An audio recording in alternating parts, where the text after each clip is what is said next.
Assalomu alaykum YouTube kuzatuvchilar hamda Gipsa blog ishqibozlari. Men Shuhrat Ergashev Gipsa blog bilan shug'ullanaman, daromad qilaman.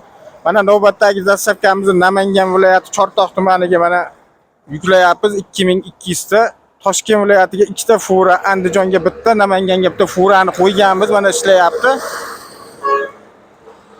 Ko'p savollar bo'ladi. Aka, buni razmeri necha, uy qursa bo'ladimi deydi. 60 30 20. Sifati juda ham oliy. Qattiqligi, mustahkamligi hamma yo'q joyida.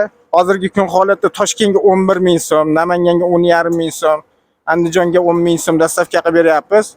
Agarda kimgadir shunaqa Gipsa blok kerak bo'lsa, ekran ostidagi telefon raqamlariga telefon qilishlari mumkin. Hamda bitta like, podpiskasini bosib qo'yishni unutmanglar. Hamisha sizlar bilan biz, sog' bo'linglar, salomat bo'linglar.